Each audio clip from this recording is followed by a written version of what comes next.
Assalamualaikum warahmatullahi wabarakatuh.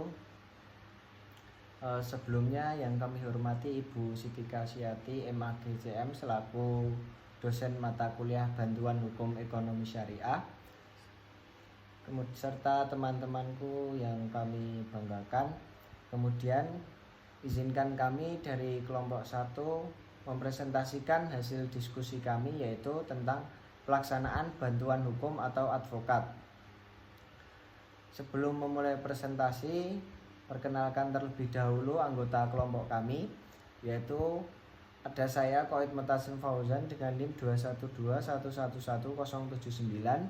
Kemudian ada Novita Lailatul Nikmah dengan NIM 212111004. Kemudian ada Ananda Ramadhani dengan NIM 212111004. Kemudian ada Belinda Rasya Ayu Dewiyani dengan NIM 212111201. Kemudian yang terakhir ada Fazilah Sabilah dengan NIM 212111219.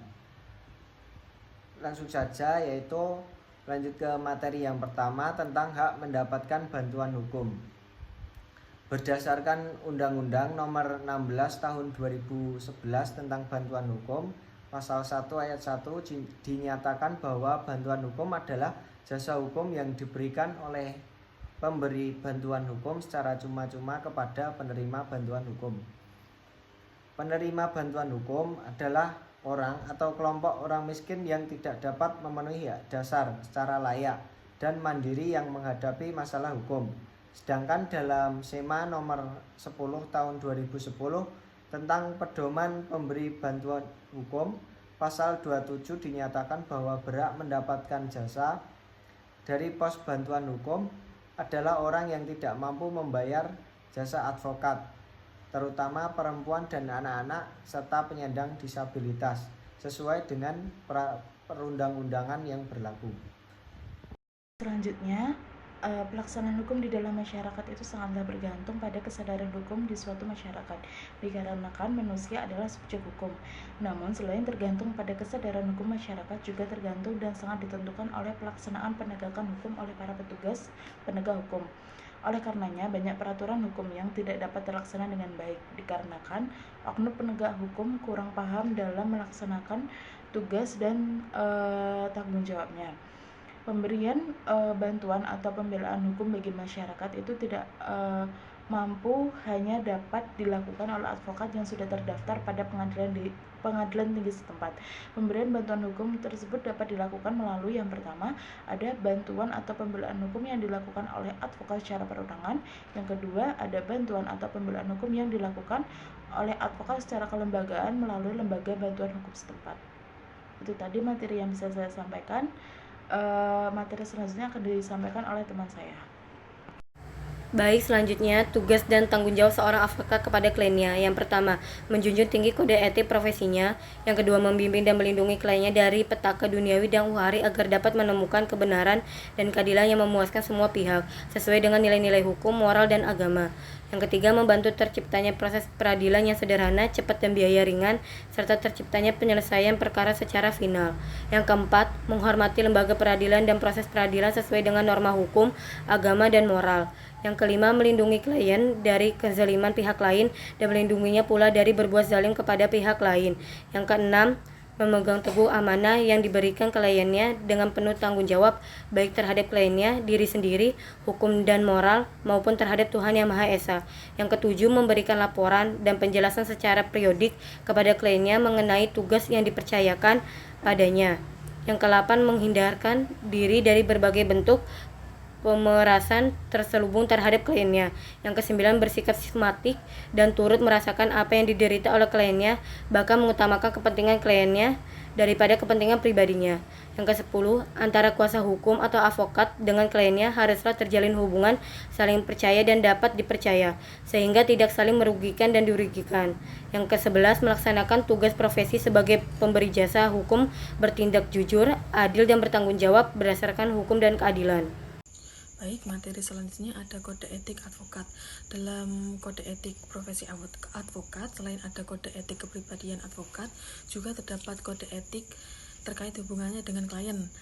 Pasal 4 kode etik advokat, yaitu 1. Ada advokat harus mengutamakan penyelesaian dengan jalan damai. Yang kedua, tidak dibenarkan memberikan keterangan yang menyesatkan klien, dan tidak dibenarkan pula untuk menjamin bahwa ia akan memenangkan perkara. Yang ketiga, dalam menentukan honorarium advokat harus mendasarkan pada kemampuan klien dan tidak dibenarkan membebani klien dengan biaya yang tidak perlu. Yang keempat, wajib menjaga rahasia klien bahkan sampai berakhirnya hubungan advokat dan klien tersebut. Yang kelima, mementingkan kepentingan klien di atas kepentingan pribadinya. Sekian. Baik, materi selanjutnya yaitu bentuk bantuan hukum sebagai penggunaan jasa advokat di Indonesia. Pelaksanaan hukum di dalam masyarakat sangatlah bergantung pada kesadaran hukum suatu masyarakat dikarenakan manusia adalah subjek hukum.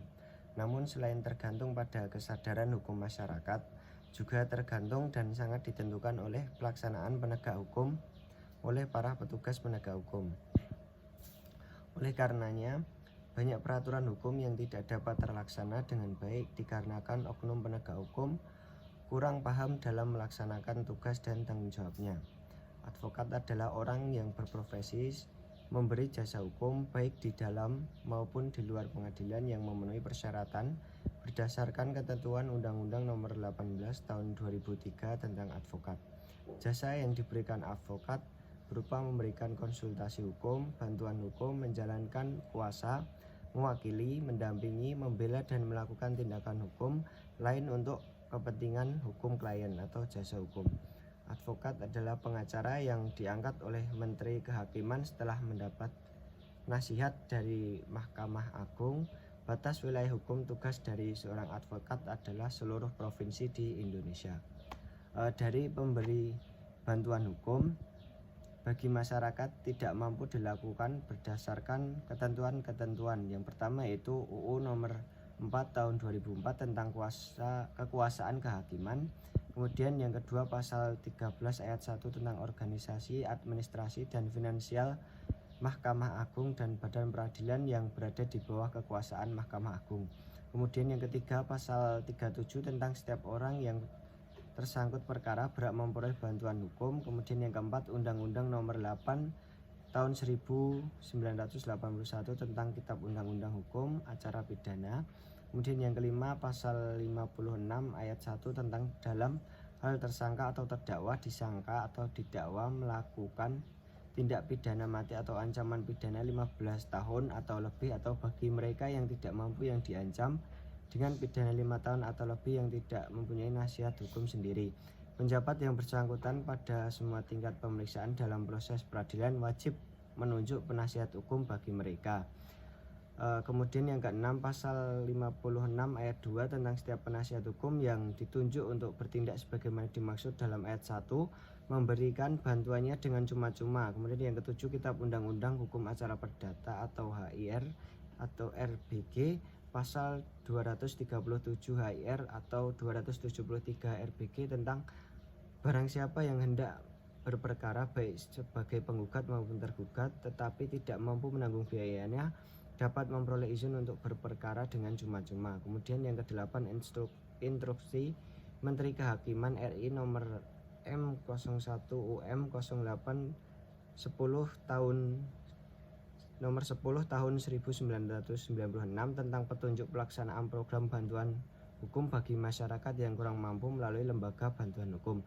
Kemudian yang terakhir instruksi Menteri Kehakiman RI nomor M03 UM 0602 tahun 1999 tentang petunjuk pelaksanaan program bantuan hukum bagi masyarakat yang kurang mampu melalui pengadilan negeri dan pengadilan tata usaha negara. Baik, mungkin itu tadi presentasi dari kelompok 1. Bila ada salah kata, salah ucap, kami mohon maaf. Wassalamualaikum warahmatullahi wabarakatuh.